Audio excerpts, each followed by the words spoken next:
From BBC Learning English, this is Learning English from the News, our podcast about the news headlines. In this program, Japan changes law to stop baby names like Pikachu and Kitty. Hello, I'm Neil. And I'm Beth. In this program, we look at one big news story and the vocabulary in the headlines that will help you understand it. You can find all the vocabulary and headlines from this episode, as well as a worksheet on our website, bbclearningenglish.com. So let's hear more about this story.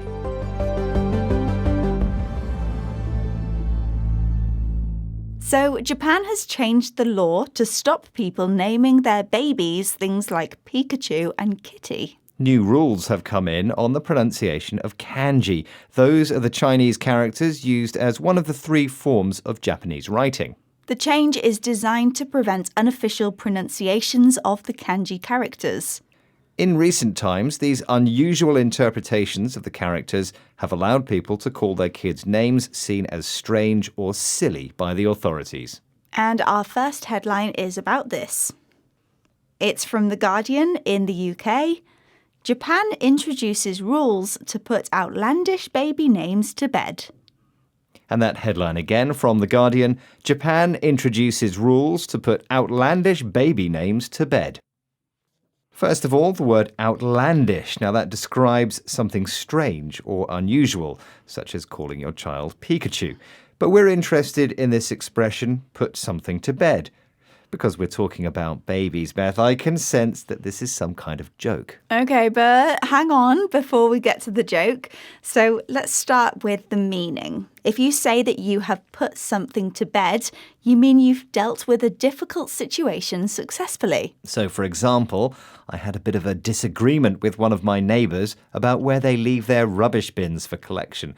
But we got together and discussed it, and we put it to bed. Okay, so you successfully dealt with the issue, and now it's not a problem. Well, that's good, Neil, because you don't want to be fighting with your neighbours. Exactly. So, Beth, can you work out why in this headline and with this story, the expression put something to bed is a bit of a joke? Yes, it's a joke because we're talking about a dispute here between the Japanese authorities and people who give their kids outlandish names. And the dispute has been put to bed, resolved through new laws. And the story is about babies. Yes, and babies sleep a lot and need, literally, to be put to bed. Exactly. Okay, Neil, let's put this section to bed and get a recap of the vocabulary. We've had put something to bed, deal with a problem successfully.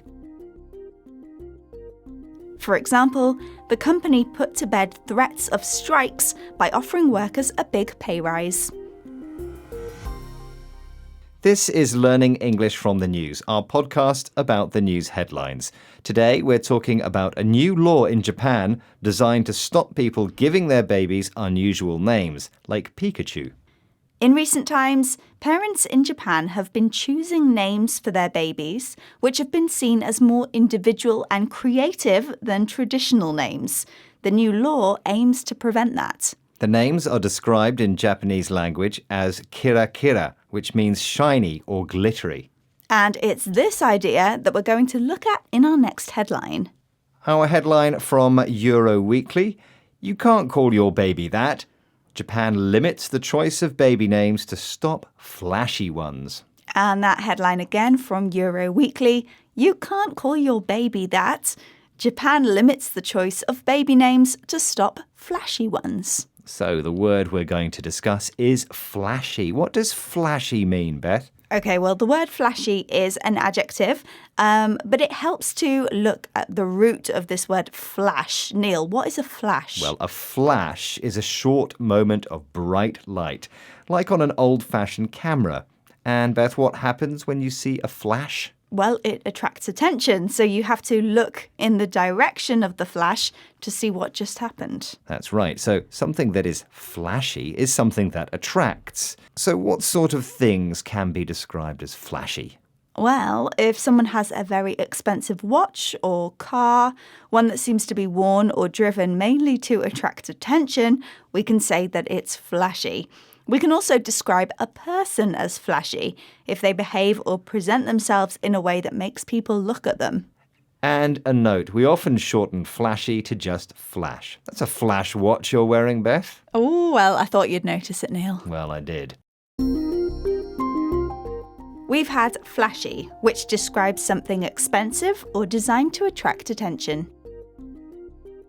For example, the singer arrived at the awards ceremony in a flashy car. This is Learning English from the News from BBC Learning English. We're talking about new rules on the pronunciation of Japanese characters, which will prevent parents choosing unusual and flashy names for their babies. We've been hearing about a current trend in Japan of giving babies unusual names.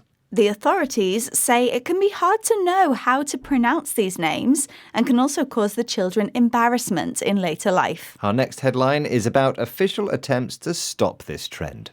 So let's have our next headline, which comes from South China Morning Post. Don't do it.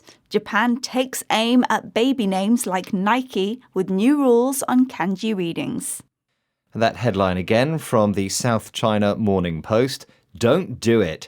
Japan takes aim at baby names like Nike with new rules on kanji readings.